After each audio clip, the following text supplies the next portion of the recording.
Okay, great. Thank you, everyone. And thank you for joining us on well, it's certainly a rainy Tuesday morning here in London. Hopefully it's sunnier wherever you are. But thank you for joining us for techUK's Exploring the Future of Work series. And this particular webinar on the rise of the gig economy. If you haven't been following the series, in the Future of Work series, we're exploring the various different themes, challenges, and opportunities that confront the labour force, employees and employers as work changes due to the impact of technology. If you don't know us, we are techUK. So techUK represents over 900 technology companies operating in the UK. And we work with government, stakeholders, civil society to explore issues around the impact of the tech sector. My name is Neil Ross. I'm the Associate Director for Policy at techUK. And we'll be chairing the session today on the rise of the gig economy. And that's really the key question we're here to address. The gig economy has, as everyone here will know, has grown massively in the last 5 years, with as many as about 22% of workers saying they've taken part in some form of gig work. Now, there are clear benefits to this. Repeated surveys of workers in the gig economy have shown that they value the flexibility of working when they want, but also being able to monetize parts of their lives and their skills that they might not have got to before. However, it doesn't escape anyone here that there are some drawbacks. There have been a number of press stories and research showing about potential exploitation in the workplace and issues around pay and conditions. However, the gig economy has grown consistently over the last few years, and all the surveys from gig economy workers show that this is something they want to keep exploring and doing. So how can we get the right framework? How can we get the right regulation and policy framework to allow people to continue to work in the gig economy, but also enjoy good pay and conditions? Now, over the last few years, the government has been quite slow on this. The implementation of the Taylor Review has been slow. And despite employers and workers calling for an employment bill to be introduced and one being promised in numerous Queen's and King's speeches, none has been forthcoming. So where we are at is a much more of a mixed picture depending on which platform you work with, which employer you're operating under, and how you're engaging with the gig economy. So today we're going to explore why the gig economy has risen, some of the challenges and opportunities in the current setup we have at the moment, and what are the future possibilities for change and reform as we go forward. And I'm really delighted to be joined by an absolutely excellent panel. We have Paul Bedford, who's the Global Director of Policy and Sustainability at Deliveroo, Martin Hermoso, who is a writer engagement manager at Deliveroo, Joe McMorrow, a Senior Associate at Pinsent Masons, Professor Jacqueline O'Reilly, I think it's Jackie, as I'll be calling you today, who is the Co-Director of the Digital Future at Work Research Centre at the University of Sussex, and Hannah Slaughter, a Senior Economist at the Resolution Foundation. As a plug for the Resolution Foundation, I think they've got another big report coming out this morning. So very happy to have Hannah spend her time with us today. Just to lay the groundwork for some house rules. So we're going to have a chat between our excellent panel for about sort of 30 to 40 minutes on the topics we've talked about. Why is the gig economy growing so much? What are some of the challenges and opportunities within the current framework we operate in, and possible reforms that we could look at in the future? And then after that, we're very much coming to the audience for Q&A. So you'll see in your Zoom feed a Q&A function that you can pop some questions into. So please do drop those in throughout the conversation, and we'll try and get to as many of those as possible as we can. But first of all, the main question that we can ask to kind of set the stage is, why has the gig economy grown so much in the last 5 years? And Hannah, I wanted to get your thoughts on that and the trends that you've been seeing. Sure, thank you. And just to give, I guess, a bit of background, if you don't know, the Resolution Foundation, we're an independent think tank. We cover lots of different areas, but I focus primarily on the labour market, including kind of different forms of work, workers' rights, and people's experience of their jobs. So, I mean, I guess the first thing to say about kind of, the growth of the gig economy, or even the size of the gig economy, is very uncertain. There's lots of different estimates out there of kind of the size of the gig economy to begin with. It depends on how you actually ask the question. You're interested in people who do bits and pieces here and there. Are you interested in people who've done it in the last 4 weeks? So estimates vary from around 500,000 to even in the region of about 4 million. But I think it's worth taking a bit of a step back and seeing that in the context of kind of wider changes in the labour market in recent years. So thinking particularly in the aftermath of the financial crisis, what we saw was a kind of big growth in forms of what we sometimes refer to as atypical work, so things that are kind of a bit different to being a full-time employee or whatever. So we saw big growth in self-employment more broadly. We saw also growth in things like zero-hour contracts, agency work, and things like that. So the gig economy growth should kind of fit into that, alongside obviously wider changes in technology that have kind of enabled, you know, apps to kind of proliferate more than they would have done in the past.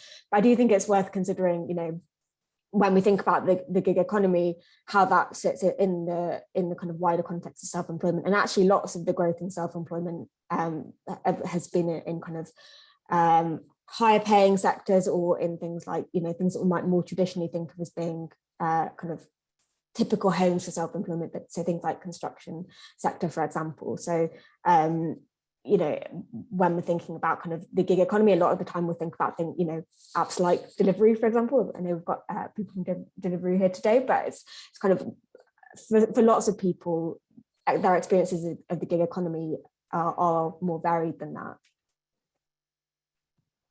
Thanks, Hannah. And yeah, definitely, I think one of those things which we often bear in mind, that gig economy is not just about the various platforms that we're all familiar with, but it's a much wider range of employment types as we go forward. Paul, I wanted to come to you. You know, the last 5 years have been an interesting time to be running any kind of business, let alone a tech business. You know, we've had the impact of Brexit, the impact of the pandemic, and now real questions over the cost of living. How has delivery been managed, and how has your platform grown? What's the experience on your side been? Yeah, no, thanks, and thanks very much for having me. I suppose sort of, I mean, the pandemic for kind of certainly food and at-home delivery sort of accelerated a lot of the growth that I think pre-pandemic and before COVID was a thing that anyone had thought about. You'd have expected to see that sort of form of growth over kind of 5 years plus. So it just very much accelerated across all of the sort of food delivery platforms and other kind of convenience delivery trends that you'd sort of started seeing over the sort of, you know, 2010s, but then just sort of turbocharged it. And I think the thing that we're now seeing as a sector and an industry post the pandemic is that a lot of those behaviours have now stuck. So you've seen in results published by us and some of our competitors, actually consumers still really sticking around, and the sort of this form of convenience is now part of the sort of, you know, daily, weekly, fortnightly routine. Cost of living challenges, and again, I think the thing I think that will be interesting and that we give a lot of thought to within the company, and I suspect will be similar for competitors across the sector, is that we've all grown up in a period of sort of both low interest rates, which has impacts for us as a company in terms of raising capital, but also in terms of consumers' appetites to spend. But this will be the first sort of proper period of macroeconomic turbulence that will exist. So I think you'd already, if you were going to look at the landscape, would have expected some kind of consolidation, probably across not just food delivery, but ride hailing, all the various elements of this, where there are sort of lots of competitors at the moment, probably too many. And I think fast growth is an area, again, where you would probably expect to see consolidation. That I think you'd probably expect now to see probably hastened by some of the macroeconomic conditions. But I think, because going back to how have we navigated it, how has it affected us, I think pandemic clearly helped accelerate consumer trend or changes in consumer behaviour and just sort of turbocharge it. And the challenge now is for us as an industry to weather this storm. Thanks, Paul. And that's an interesting kind of thought on whether the macroeconomic turbulence and potentially the kind of potential coming regulation in various markets might mean we potentially might have reached sort of almost the peak of some kinds of gig work, and we might see the sector change quite significantly over the coming years. Jackie, you posted a link in the chat sort of estimating the size of the gig economy. What are your thoughts kind of hearing from what Hannah and Paul have said?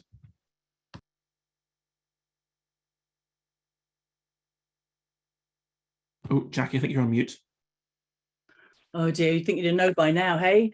Right, this is it's just I thought it might be helpful. It's a paper we recently published, funded by a European project, looking at how do we, all the different measures of how big is the gig economy, who's in it. And we've had in the debates, a lot of the attention has been given to big cases like Uber and Deliveroo, because they're high profile litigation cases.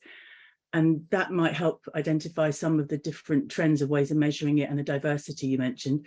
To answer your question, why has the gig economy grown? I think there's three really simple answers. One is obviously the tech, having smartphones and the development of apps. So that explosion of that development has been phenomenal in just creating the availability of access to these services. Secondly, it's clearly a change in consumer demands, the expectation of immediate delivery that in some senses is catalyzed by Amazon moving to next day services. That created a real disruptor in terms of how a lot of different types of producers and retailers, the expectations of when we should get things. Do we really need it the next day? And then we grow in the culture where we assume, why isn't it here the next day? Or why have I got to wait a week? And thirdly, I think it's because the ability to tap into a large pool of labour, of different types of labour that may not previously have been able to access standard employment contracts of full-time working hours, who are available for bits and bobs of jobs, that use these platforms to access them and find ways of revenue income. So those three factors, the tech, the change in consumer demand, and the availability of labour, have been the real, simplistically put, catalyzers of how this has evolved so phenomenally quickly. And then there's a massive load of consequences about what that all means and for what types of workers. But yeah, some guys here have got more experience on the front line than I have, so I'll hand over to them. Yeah, we'll very much be getting on to the sort of questions around working conditions later, but you ended on a good point there, which is, what does it feel like for workers who are on the front line of the gig economy, who are working for companies like Deliveroo as well as others? Martin, you spent a lot of time engaging with the riders, trying to work out how they're feeling, what their terms and conditions like, and what they're asking for. How has the last 5 or so years been for them? Yeah, hello. So just a quick introduction. I work as a rider engagement manager for Deliveroo. And basically my main responsibility is to travel all over the UK and Ireland and speaking to our riders, understanding what they feel like, what's the feedback, what it is to be working in the gig economy, and try to understand what the things that we can do for them. So also before I joined Deliveroo, that was 6 years ago, I worked full-time as a Deliveroo rider as well. So I had that first, hand and experience working in the gig economy. And obviously my experience talking to thousands of riders, especially after the pandemic, and after the lockdown, we have had so many events over the last 2 years. We have spoken face-to-face with more than 14,000 riders, myself and my team. And basically the main feature, the main feedback that we get from riders all over the UK is that they value a lot the flexibility and that the gig economy give them, right? So we have heard people from different backgrounds, working with us. We have people that work full time. We got people that just have caring responsibilities that Deliveroo allows them to work around that. So from people that being able to work in the past like 10 or 15 hours only, and now they can just really bump these hours up because they can just work whenever they want to. So in terms of what it is for riders in the last 5 years, I think what the main trend is they really value the flexibility. Some of our riders, they have different jobs, they work in offices. We got doctors working with us. We have people that do it just from time to time, just to get some income. That people that rely completely on Deliveroo. So that flexibility is what they value the most.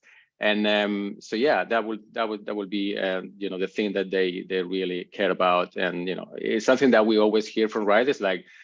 They always ask us to do a lot of things, and over the years we have improved a lot thanks to their feedback mainly. But one of the things that has been always held through the last 5 years is please don't take the flexibility away from us, and that's why we work with you guys, and that's we value these new ways of working the most. Yeah. As someone who's looking at this from those, I'm interested to hear sort of what the biggest changes have been for riders in the last few years. What are some of the kind of, when we sort of order something on our phone, we perhaps sort of see it very much from the customer's end, but there's obviously quite a lot of systems and processes going on behind. But Martin, I wonder if you could you mentioned, the riders have been asking for a lot of things. You've been working with Deliveroo on those. What are some of the biggest changes that have happened over the past sort of few years that you've been working on? I mean, a lot of changes. I mean, the Rider app has improved a lot thanks to their feedback. We're seeing a lot of riders now changing their vehicle types to more like electric vehicles. We're seeing a massive uptake on electric bicycles. We also work with a lot of partnerships, providing riders really good partners to work with, like Zumo, which is an electric bicycle provider that offers our riders like amazing deals to ride with them. But I think overall, I mean, in terms of like a part of the community, right? So before the pandemic, many people really didn't know what it was to be a delivery rider, especially if you weren't involved in that. But I think during the pandemic, a lot of people understood, a lot of people probably joined Deliveroo as well, that they never thought about to do that. And I think after the pandemic, we could see like an embrace overall of the society about, the gig economy, our riders, and they start to, I think the society started seeing the riders more part of the community. Lately in the last year or so, we've been engaging more and more with councils, local authorities, and the government. So I think there is an effort there. There is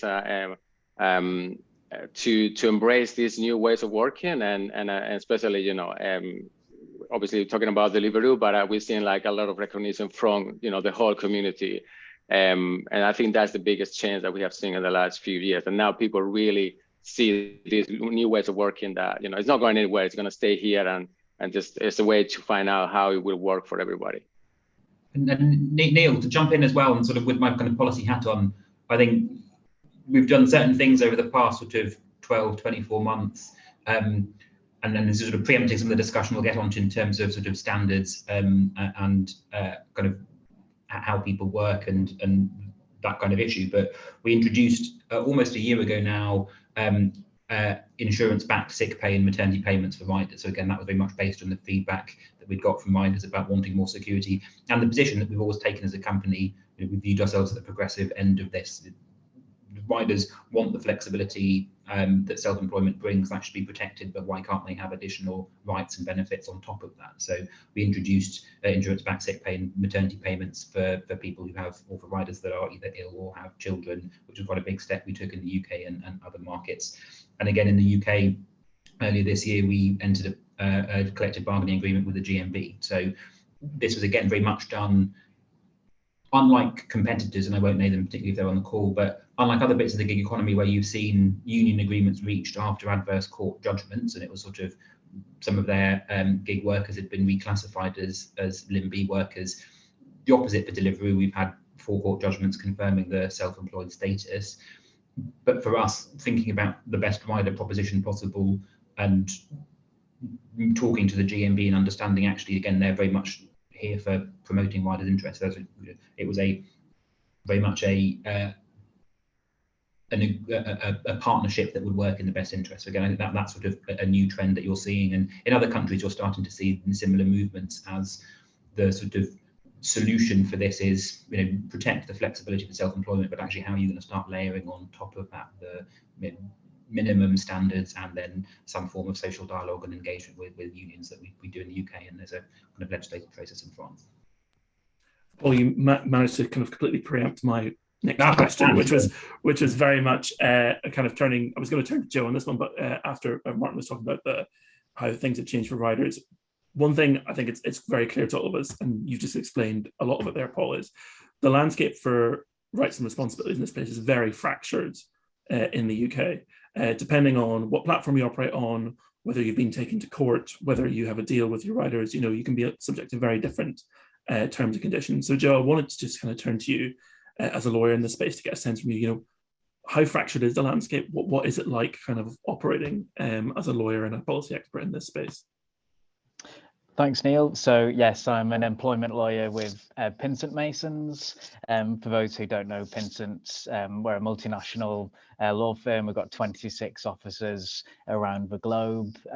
Our approach is very much to partner with clients in what we know is very much a changing world. And we've heard from the other speakers about how much things have been changing in the last few years. So yeah, I mean, in terms of the legalities of this, it all comes down to status. So do the staff have status as employees or as workers or as self-employed? So those are the 3 main categories we're looking at. And clearly the battle line is between companies wanting to avoid employment or worker status and all of the legal rights and responsibilities that goes alongside that. And then for the employees themselves, wanting to benefit from all of the flexibility of not being an employee, but being left in a position where they're an individual against a massive company and in a difficult position to secure their rights. So the kind of high-level legal framework we're working within it is really simple. Where it gets unbelievably complicated. Oh, I think we've lost Joe just at the point where he says how you then categorize. Am I back again, Neil? You're back. You managed to cut out at the point where you said where it gets unbelievably complicated, and then we just had silence. So. Thank you. Yeah, so it's when you categorize staff into the different one of those three main categorizations, and the legal cases on this have looked at things like whether there's a right to substitution within the contract, and it's gone down these rabbit holes that potentially aren't very helpful. And we've had major litigation focusing on areas that are a little bit odd in many ways, because what we're really looking at is how can we protect workers' rights but also guarantee flexibility for companies to be able to innovate. So our approach, as I say, is very much to work with companies to benefit from the legal framework we're operating in, but at the same time very conscious of the wider picture and everything we're talking about today. All of the biggest forces imaginable are at play. So privatization, we're looking at conservative Labour government policies, we're looking at globalization, the acceleration of technology, all of these forces are at play. And I think we need a debate, a public debate, rather than focusing on individual clauses about substitution in contracts in the big cases. We need a bigger political debate about what are the minimum rights that we're wanting to secure for people and how can we do that. Thanks, Joe. And yeah, a kind of interesting call to action for a broader debate. Hannah, I know you've done quite a lot of research on this and what it means for the labour market at large. Where do you see this boundary between the flexibility of the rules and innovation, but also trying to help riders get what riders and gig economy workers have secure and well-paid work? Yeah, I mean, I totally agree with Joe that it's kind of this, what legal status you have as a worker is really, really important for kind of what rights you have. And I know that obviously, as Paul kind of outlined, as there are companies that go above and beyond the rights, but fundamentally, like it's, if you're a worker status rather than self-employed, you just have far more rights. I mean, workers still have, there are one or two areas where workers don't have the same kind of legal rights as employees, which is the third legal status, but by and large, it being a worker makes a big difference. I mean, I think that, and I think that's where the big differences can be, and where you want to kind of find the balance between flexibility and kind of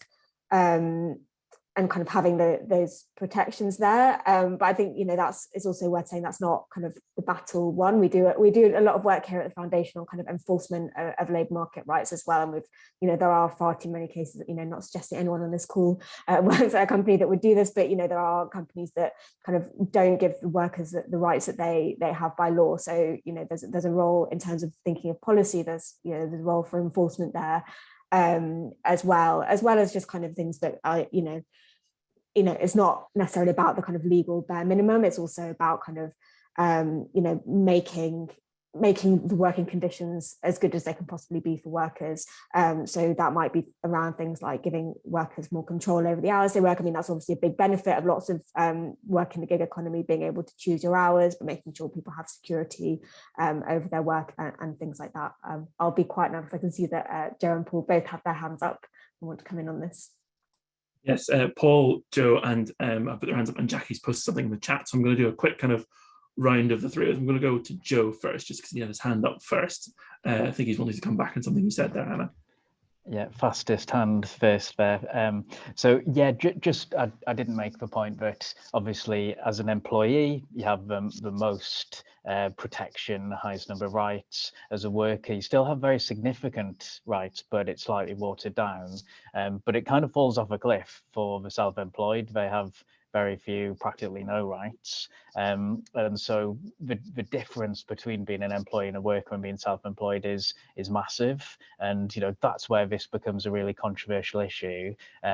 Paul's mentioned the really proactive things they've been working on, which is great to hear, and it's been well publicized. But at the same time, should we be relying on companies to be doing that, rather than the legal framework setting out, what should be the expectations for people in their work?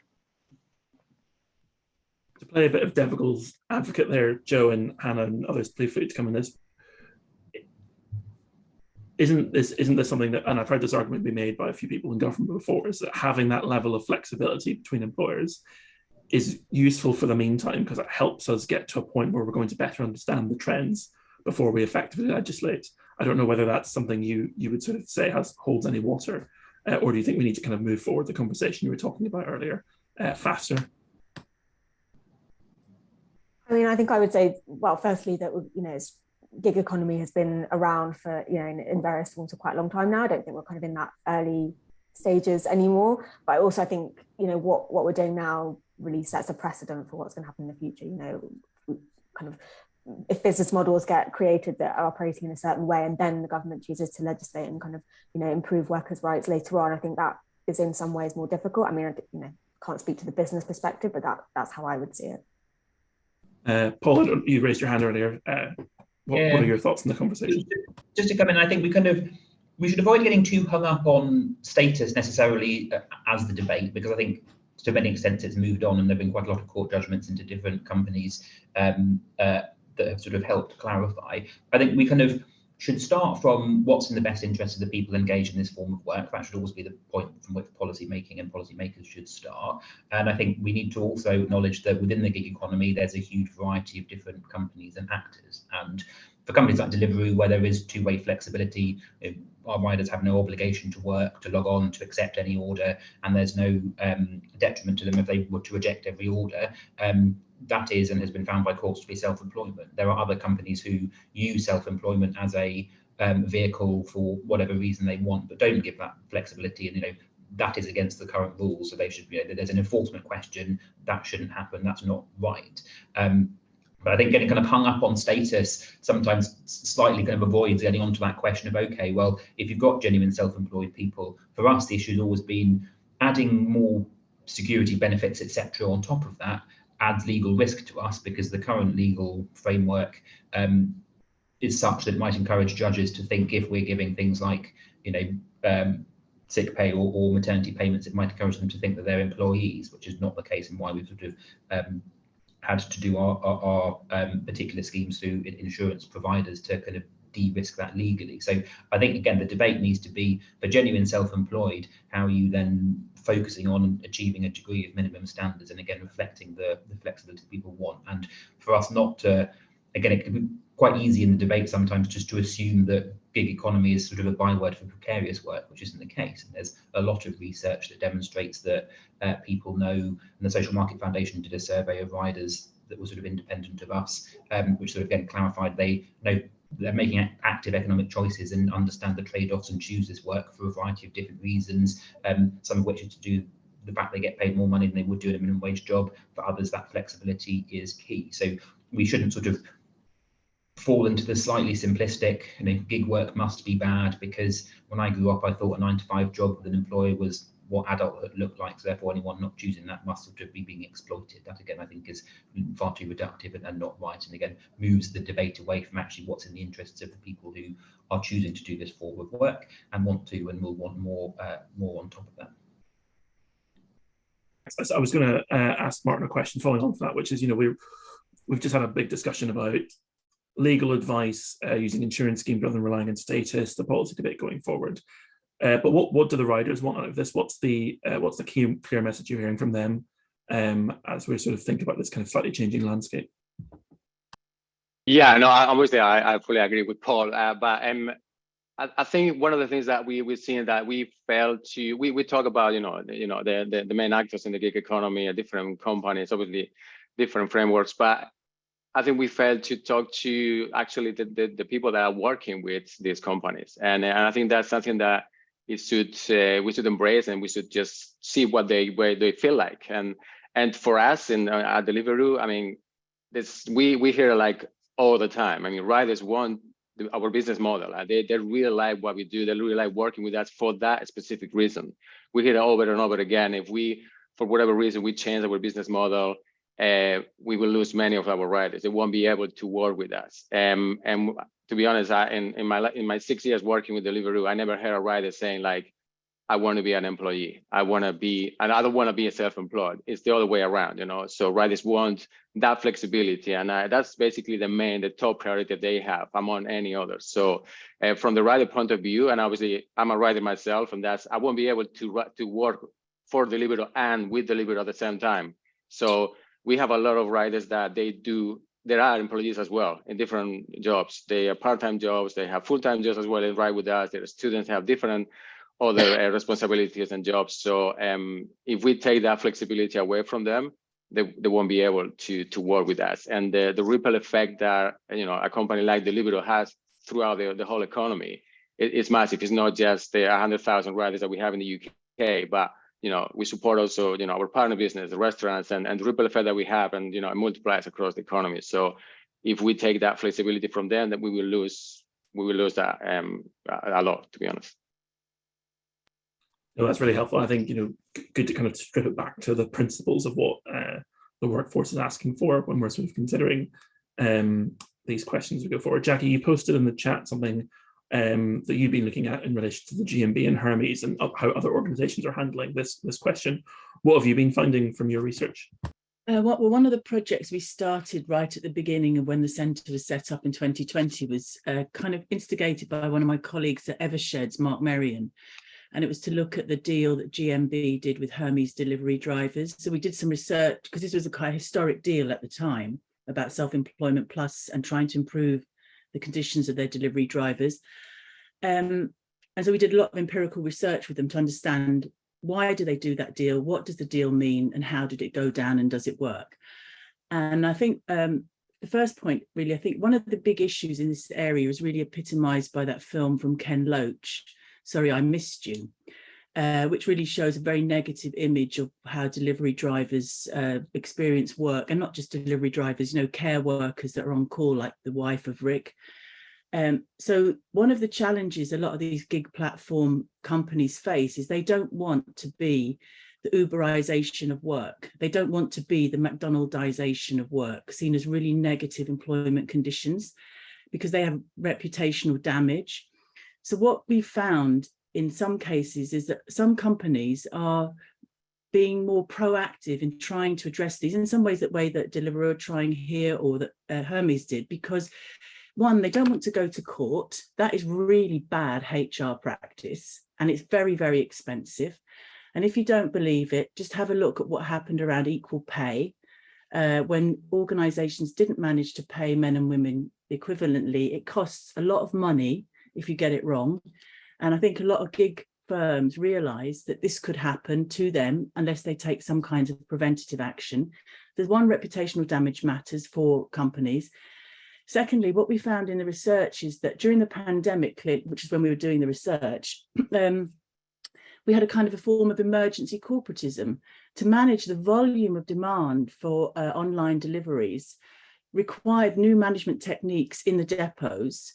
And one way of doing this was actually Hermes realised by bringing in the workers and representation, it helps them manage the workplace. It's a classic role of what trade unions do in workplaces, whether they are tools of management or whether they're radical revolutionaries. You're seeing this historical trend re-emerging again in the current situation. And so what we found is that managers actually wanted to include the workers to help them manage it. And secondly, although there's a lot of criticism from the independent workers of Great Britain about the Hermes deal with GMB, at the same time, it meant that there was union recognition in these workplaces, and there was some improvement of the condition of these particular types of workers. And I think what this case illustrates is that what you were saying here, the polarization, it's all rubbish or it's all wonderful. So it's all rubbish because these big firms are exploiting everybody, or it's all wonderful because you can work any time of day or night you like. Well, in between those polarized views, there's quite a lot of grey differentiation between the types of workers and employers.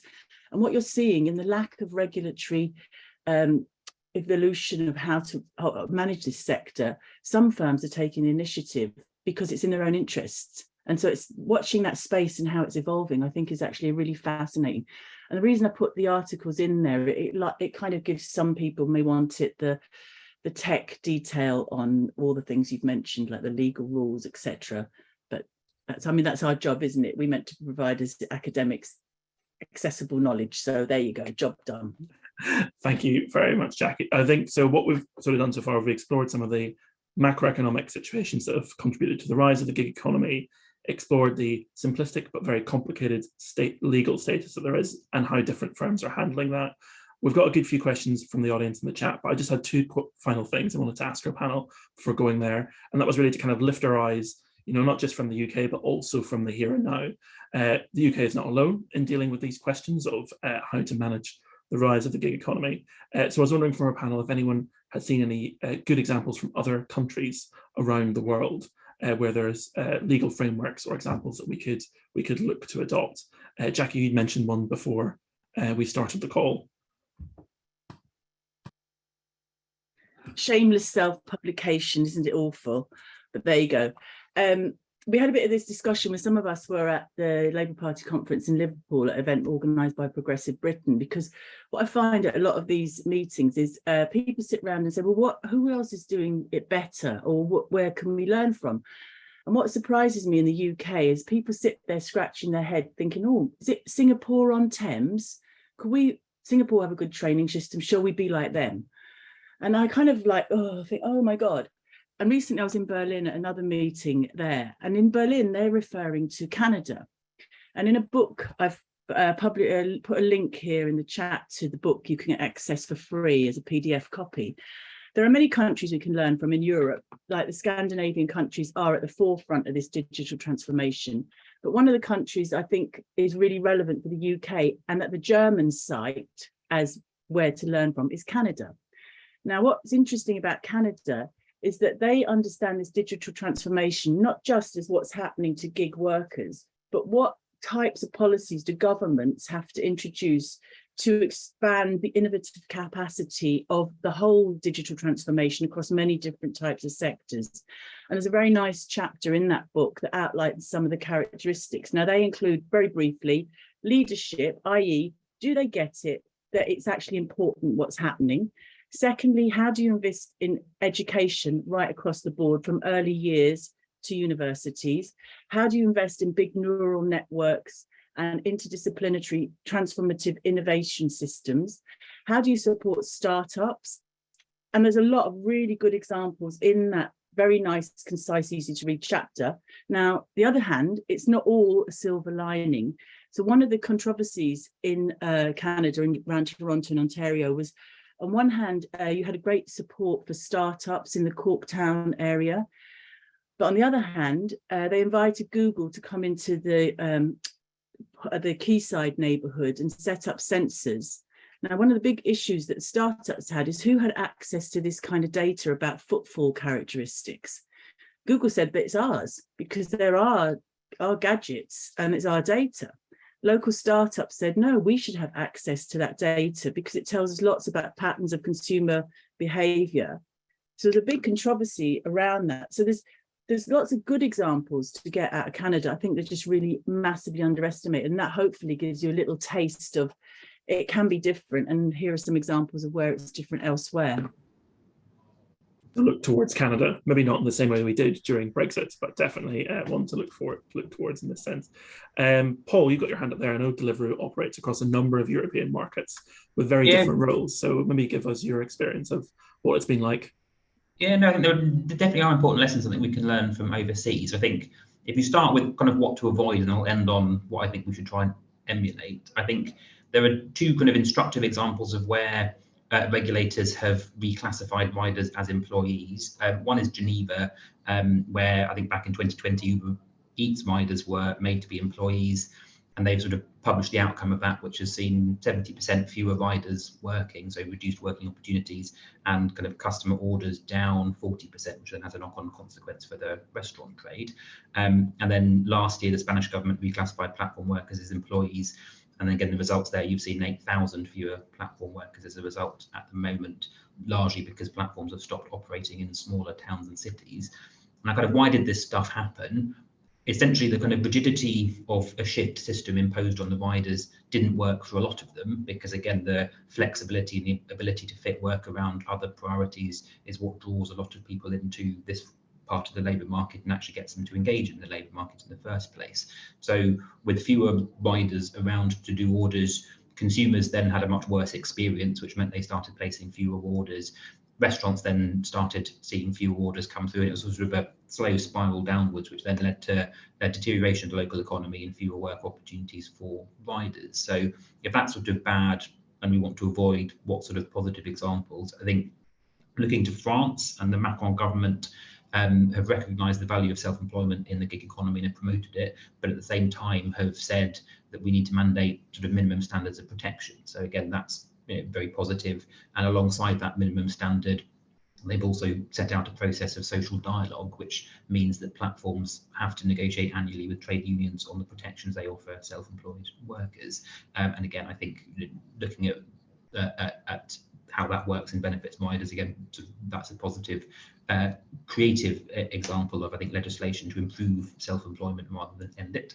And then I think the other positive example is or I should say potentially positive, because it's still going through, it's not yet finalised, but the EU are currently introducing a platform workers directive where they're seeking to actually give a lot more clarity and to define within sort of the EU directive what is and isn't a self-employed worker. And they're also taking steps to ensure that where companies provide additional benefits and security to self-employed people, that's not going to be misconstrued and can't be misconstrued by courts as indications of employment, which again should incentivise and encourage more firms to do that. So again, I think that's another example of where policymakers are starting from the perspective of what's in the best interest of self-employed gig workers, and then how to improve their circumstances.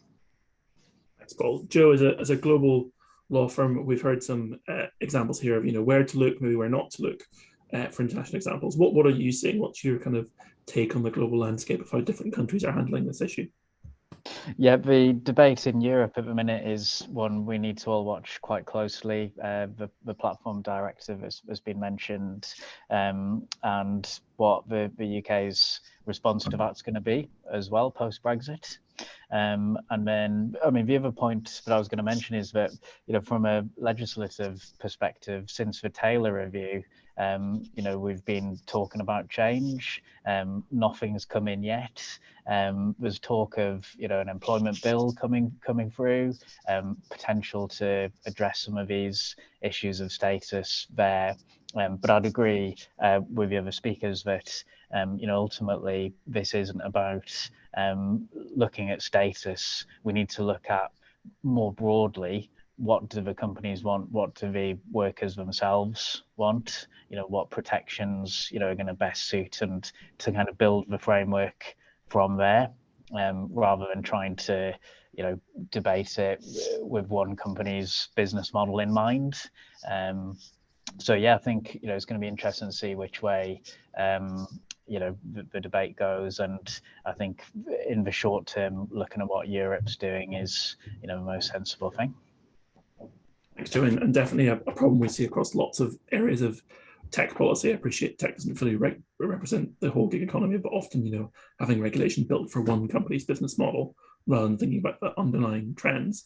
Now, I said we were going to kind of lift our eyes from the UK, but also from the here and now. So I wanted to come to Hannah and Martin just at the end before we go to audience Q&A to really think about the future of the gig economy and what the kind of gig workforce, how the gig workforce might factor into the future of the UK labour market. I know, Hannah, this is something you've been looking at. I don't know what your thoughts are on what the future might hold for us in this space. Yeah, thank you.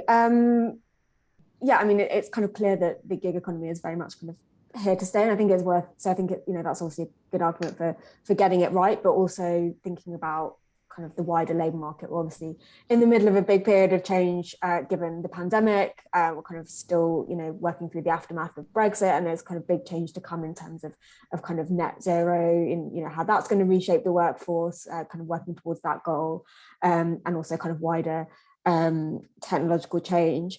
So I guess in terms of where we go from here, I think we've already talked a lot about status, and also I guess worth saying I definitely agree with things that Paul and Martin have said around kind of two-way flexibility. But I think the key there is that it needs to be two-way, and I know that there's such a multitude of firms in the gig economy that there's potential for that to look very different in different companies. So you kind of need to make sure that there's the protections in place for firms where workers don't have that flexibility, and so self-employment isn't appropriate for them, to make sure that the protections are in place there.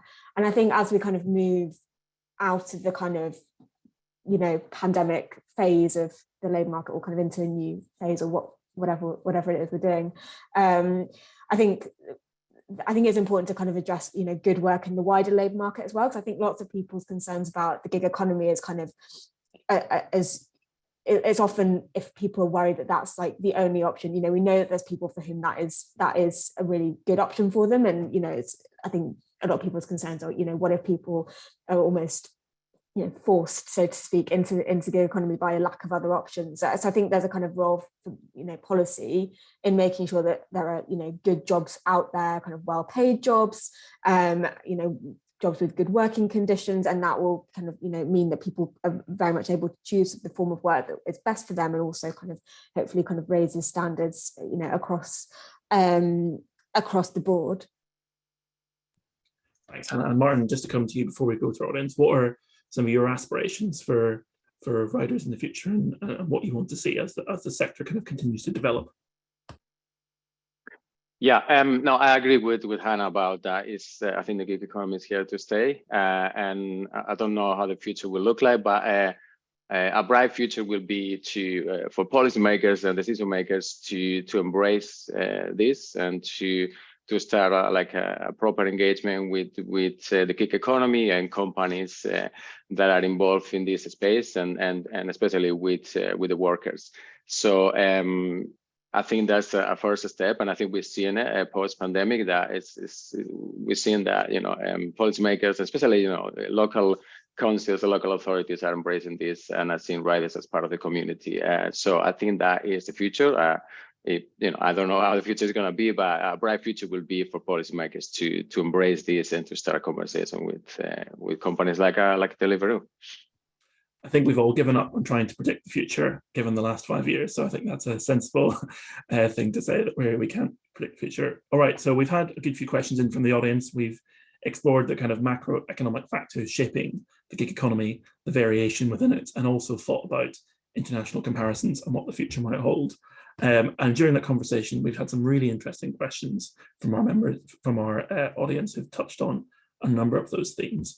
One in particular, which I think stands out, is one anonymous attendee asks, do you think platforms have a responsibility to encourage social mobility, the social mobility of their riders?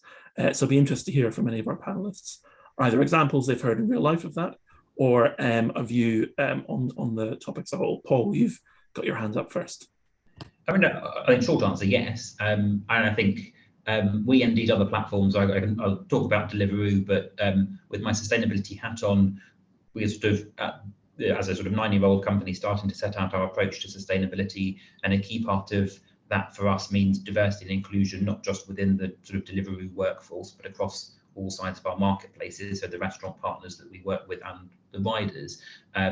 So I think some of the stuff that we do, and we have done and are beefing up and committed to £2.5 million more last year to improve the sort of skills training offer we make to riders who want to use Deliveroo as a springboard to something else. Because again, the sort of part of the Deliveroo ridership are people who are using it in the short term whilst wanting to go on to something else. And if we could help with that, then we should do. So we have partnered with Open Classrooms before for riders and their families to do online courses.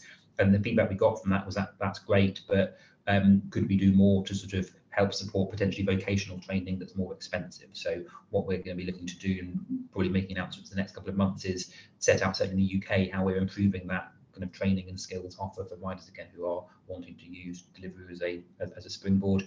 And then kind of thinking more broadly about the kind of inclusion element of that social mobility. And I think there was another comment around riders coming from underrepresented groups. Again, that's another thing that we need to think very carefully about as a company, and to think about how we can lean into the diversity and inclusion, our responsibilities as a platform to diversity and inclusion of the wider fleet. And again, should be quite upfront and say we've not got a perfect answer yet at all. This is very much something that we need to think about, but we're doing work with panels of female riders to think about how we can improve female representation in the wider fleet, and again looking for groups that are underrepresented, how we can improve that. So we've been translating various bits of rider services into kind of first languages of diaspora communities, again to try and improve their engagement with the app and ability to engage. So lots more to come, but again I think the short answer to that question is yes, we should lean into this as a company and as an industry. Thanks, Paul. Joe, you've got your hand up. Yeah, D&I, absolutely massive issue. We're hearing from our clients, they really want this to be part of a debate. I think we're the only law firm to have our own D&I consultancy, showing that, this isn't just a legal question. Clients need a helping hand in, delivering, their processes and procedures and things, and cultural change, that really does have diversity and inclusion at the forefront. The other big thing we're hearing from clients is just the need for simplicity. It is so complicated.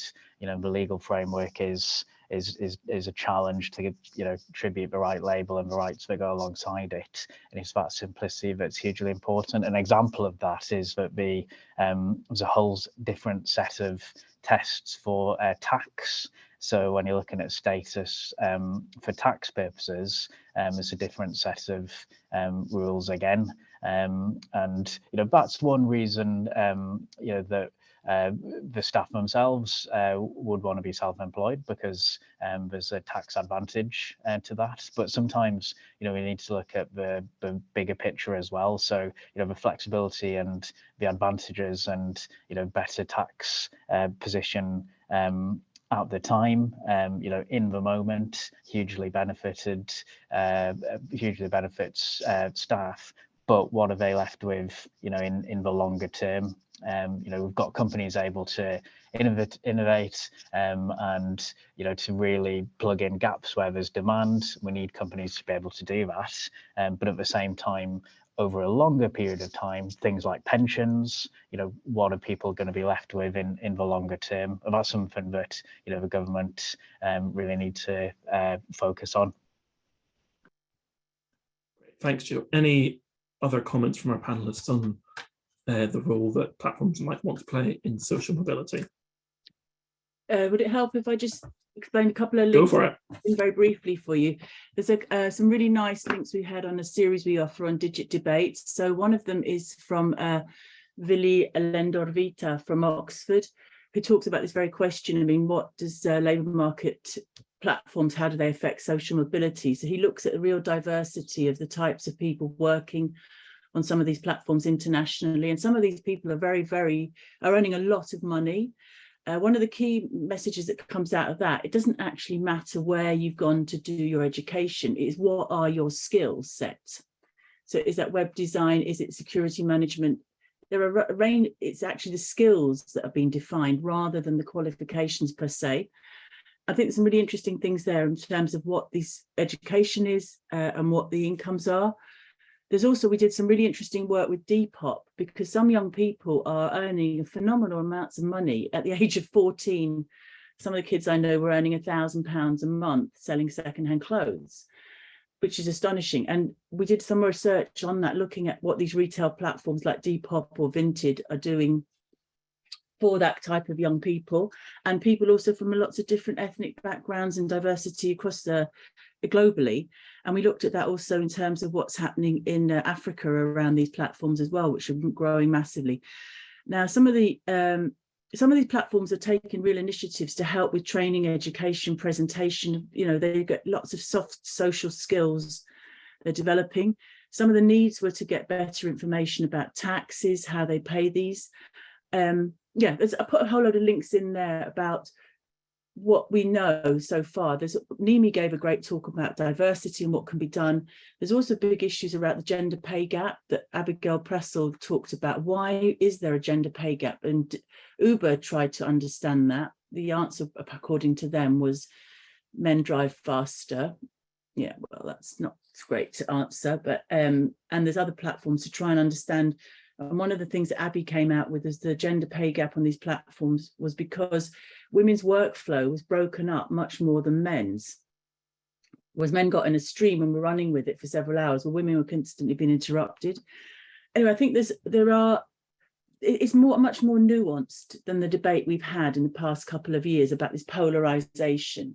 It's nuanced and it's evolving, and companies are responding to it because the people working on the platforms are requesting it in a way Martin's talked about here. You know, what Deliveroo riders actually want, and the companies are responding and saying, okay, what do we need to make our company stable, grow and maintain our reputation? So I think there's a lot of catalysts happening to hopefully, you know, let's write the future in the way we want to see it happen.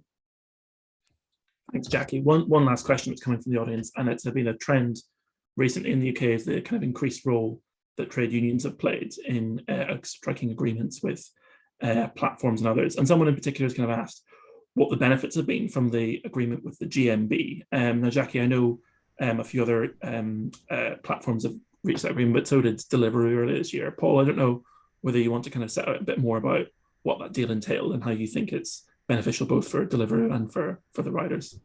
Yeah, I'm happy to. And I think I should say it's sort of still very early doors in the relationship, and the GMB need to carry on organising amongst, and we have sort of first formal sort of consultation forum discussion later on this year, which will be the opportunity to discuss certain things. I think kind of key things that the agreement contains: the GMB's right to represent riders on issues that affect them, and in terms of sort of immediate benefits, GMB members are able now to communicate or for the GMB to communicate on their behalf if there are issues they want to raise, which is positive, because I think that does help, you know, riders having that support and someone else to help represent their interests to any company is always going to be of benefit. The deal also includes, crucially, a kind of guaranteed pay floor, and this will be the part that's subject to collective negotiation, and this will be the kind of guaranteed amount for time on order. That, again, sort of in terms of coming to the meat of the deal, is a very significant part, and again is why this is a union deal that is very similar to lots of other union deals that exist elsewhere in the employed part of the economy. So I think that sort of kind of broadly what this kind of deal contains, and again in terms of where we expect to see, where we were quite upfront with the GMB, that we'd want their sort of support and help, certainly in the short term. Picking back up on that DEI debate, you know, we're 9 years old as a company, and know we have a responsibility here and need to think about how we can lean in and better do this. The GMB are over 100 years old as a union and the third largest, and will have a lot of expertise within the organisation about issues around, you know, gender representation, and also about sort of supporting people from other backgrounds and their inclusion in work. So we were quite explicit saying this is an area where we want you to help us and also to hold us to account, because the value for us internally, and for me internally, is the GMB are a great accountability mechanism to help us continue to make progress on the things that matter to us, which is sort of making sure we've got a great rider proposition. Another area, and this kind of comes up a lot in the gig economy, and you sort of see it in the debate around, you know, how sort of terminations or offboardings are kind of handled. Again, kind of going through that process, we were quite upfront with the GMB to say, look, your help in making sure that this process works and works in the best interest of everyone involved is going to be quite important, because, you know, you've got lots of experience of this sort of stuff. So those are some of the things that we are very keen to start engaging in more detail as they organise and build up their representatives to, you know, make practical progress on the way the model works and the way that the deal can help shape that evolution. Well, we're just about running out of time, but I wanted to go into the panel one last time to ask if they had any thoughts on sort of the role that unions can play in the gig economy as it goes forward. Looking for hands. Hannah. Yeah, sorry, I was too slow to put my hand up. Yeah, I think, I mean, I was going to say, I think it's a really positive move to kind of, you know, be starting to welcome unions into the space. I think one of the risks with a lot of gig economy companies where workers are just kind of more dispersed than they would be in a more, you know, quote unquote traditional workplace, is that it's more difficult for workers to kind of, you know, come together on a slightly more informal basis and kind of and take collective action that way. So I think having unions fulfill that role is really positive. I mean, we've done research kind of more widely on worker power, showing that there's been a massive decline as kind of unions have declined. You know, they're one of the main ways in which workers are able to kind of bargain collectively. That has kind of shifted the balance of power very much kind of away from workers and towards their employers. So I think it's really good to kind of be you know, setting up now ways in which, you know, that balance of power can very much be kind of two-way. And again, coming back to that point about kind of, you know, same as with flexibility, like, you know, having that two-way conversation, having, you know, both sides play a part is really important. Brilliant. Thank you, Hannah. And I'm afraid we are now firmly out of time, having run over by about 3 minutes, but I just want to say a massive thank you to our panel and to our audience for listening so intently and for offering such excellent questions. I believe we'll be uploading this video to the website, so if you missed it or want to suggest it to a friend or want to rewatch it, then it will be available on the techUK website shortly. But before we close the call, I'll just say again a massive thanks to our panelists, and thank you all again, everyone, for joining. Goodbye.